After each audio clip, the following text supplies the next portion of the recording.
भैया सबरी जी पूर्व जन्म में भैया एक राजवधू थी। इन्हें संत का कभी दर्शन नहीं किया जाने देता था, क्योंकि भैया राजवधू थी, राजा के यहाँ इनका विवाह हुआ था। तो भैया कभी इन्हें संतों का दर्शन नहीं कराया जाता था।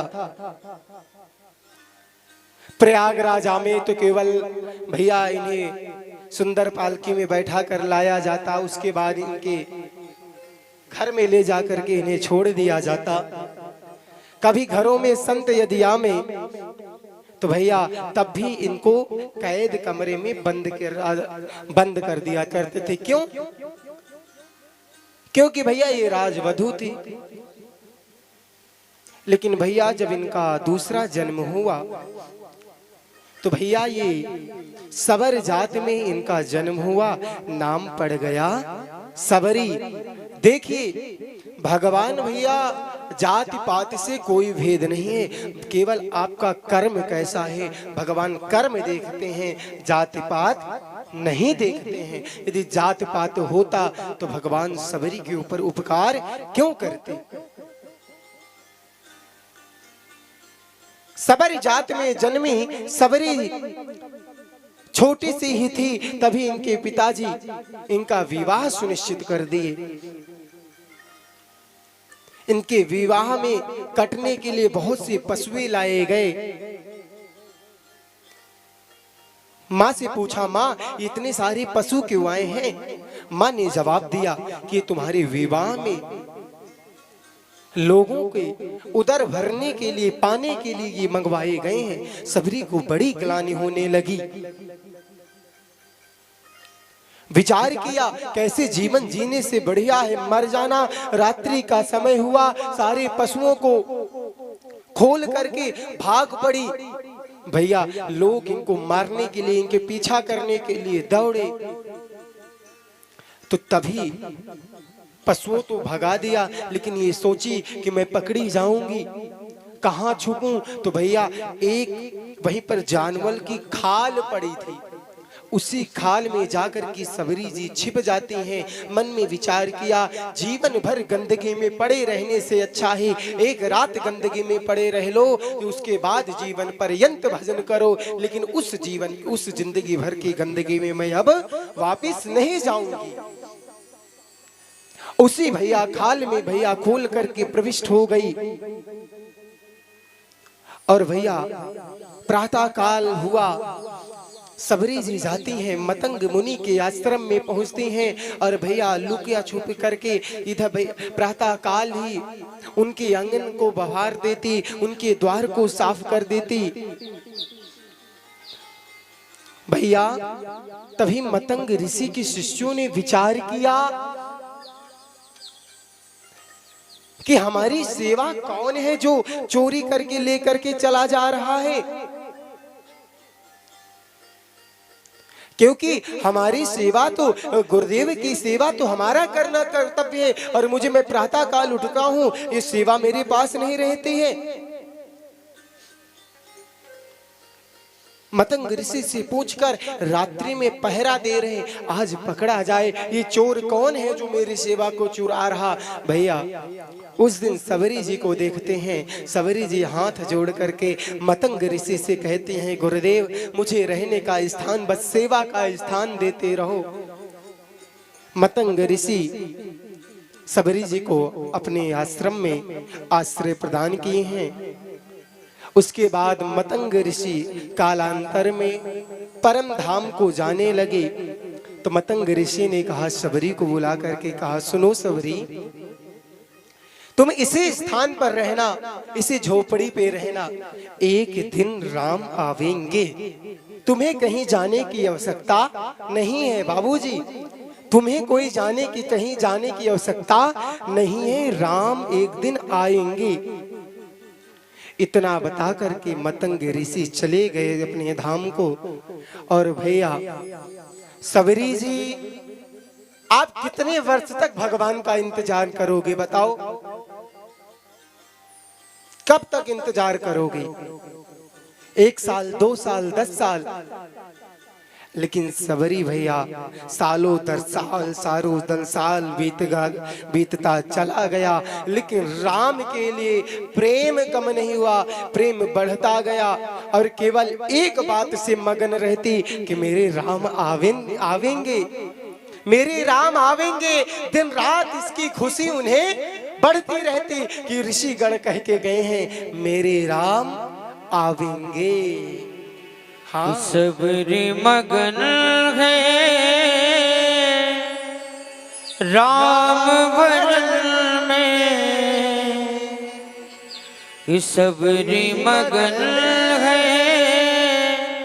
राम भजन में, राम दरस की आस है मन में। सबरी मगन है राम भजन में, राम दरस की आस है मन में। जय श्री राम, जय जय श्री राम, जय श्री राम, जय जय श्री राम।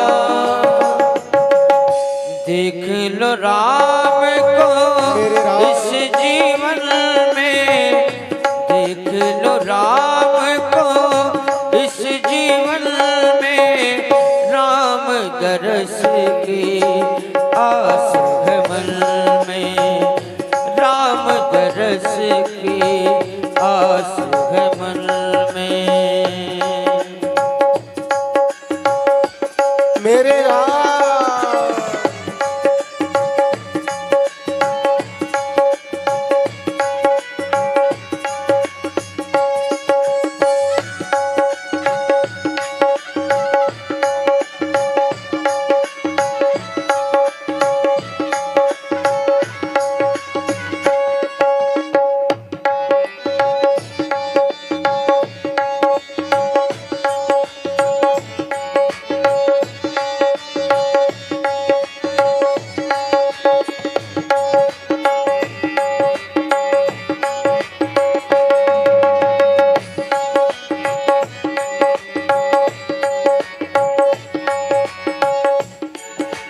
राह निहारे श्रद्धा से निस दिन, राम राम रटते जाए पल छिन। राह निहारे श्रद्धा से निस दिन, राम राम रटते जाए पल छिन। रात रही गए इंतजार की, रात रही गए इंतजार की, घड़ियां उंगली पे गिल गिल।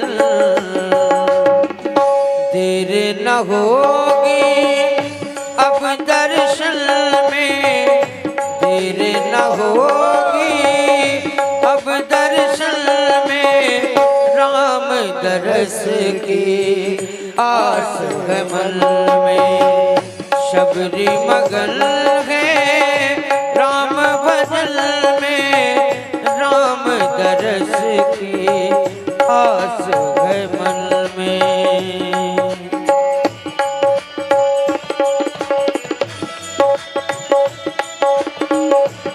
प्यारे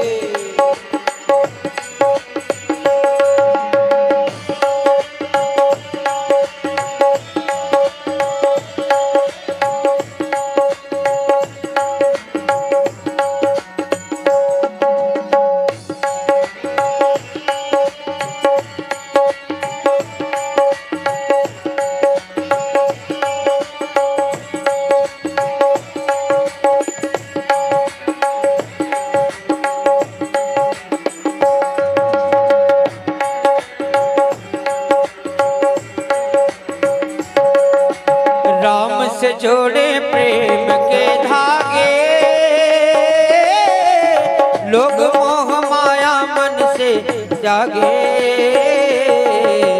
राम से जोड़े प्रेम के धागे, लोग मोह माया मन से जागे। राम का स्मरण करके सोए, राम का स्मरण करके सोए, जय श्री राम की बोल के जागे।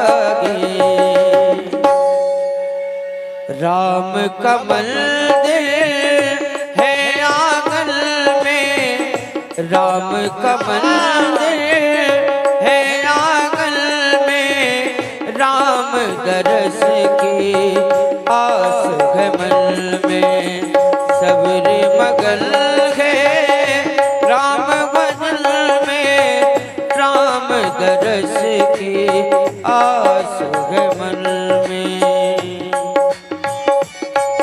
मेरे राम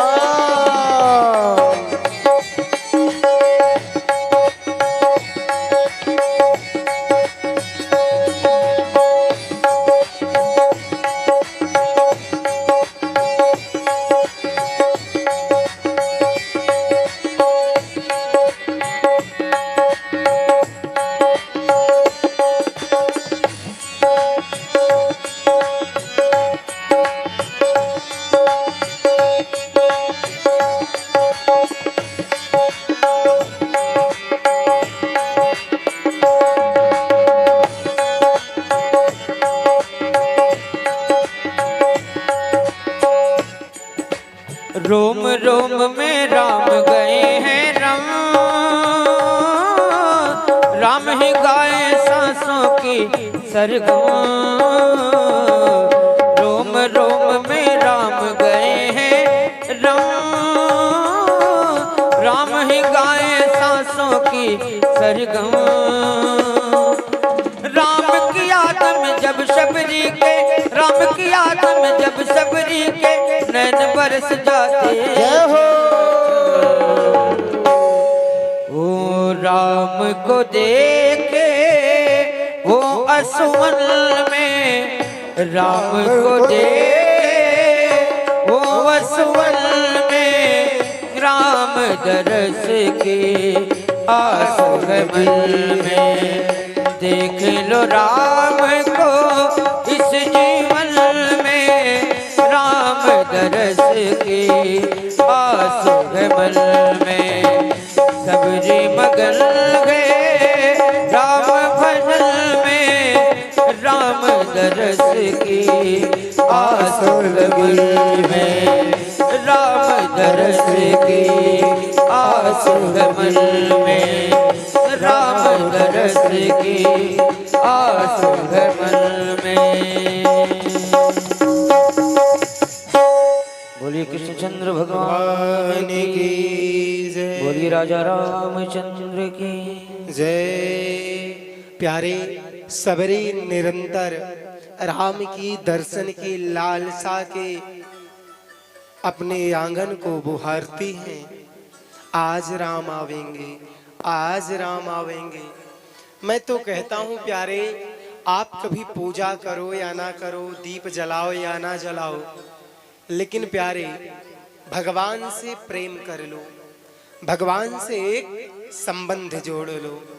भैया सबरी ने कभी पूजा नहीं किया, गोपियों ने कभी पूजा नहीं किया, संत रैदास ने कभी पूजा नहीं किया। इन्होंने क्या किया है? क्या इन्होंने तो भैया भगवान से प्रेम किया है, भगवान के लिए रोया है। और प्यारे जीवन में कुछ करना या ना करना, भगवान से पास बैठकर उनके चरणों में बैठकर एक बार उनके लिए उनकी याद में आंसू बहा देना। प्यारे भगवान तो प्रेम रूपी डोरी में बंध कर आपके लिए दौड़ता चला आएगा। मेरे माई बाप, पूजा की क्या आवश्यकता है? हाँ, कि रोती आंखें रोने दो, राम चरण को धोने दो, रोती आंखें रोने दो, राम का चरण को धोने दो। गम आंसू के ढल जाए और शायद राम पिघल जाए, और शायद राम पिघल जाए। भैया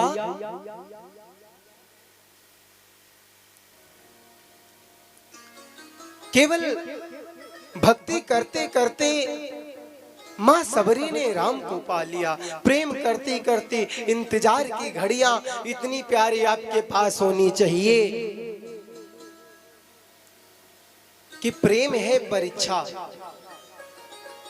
प्रेम है परीक्षा, प्रेम है समर्पण। प्रेम का वास्तविक अर्थ क्या है? क्या है? समर्पण। भैया जहां समर्पण हो जावे वही तो प्रेम है।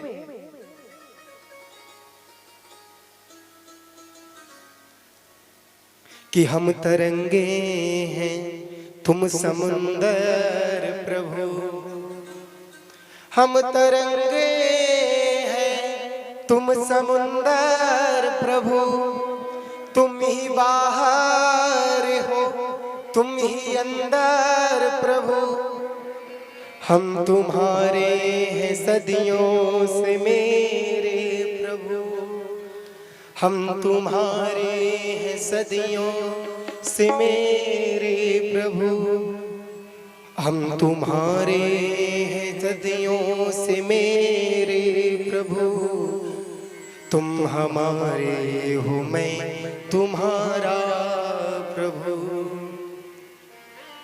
क्या? तुम हमारे हो मैं तुम्हारा प्रभु। हे नाथ, हे गोविंद, मैं तो आपका हूं, मैं आपका हूं। प्यारे इसलिए मैं कहता हूं कि केवल एक बार आप रो, क्योंकि भैया ये जो भवसागर है ना प्यारे, इसे पार करना बहुत कठिन है।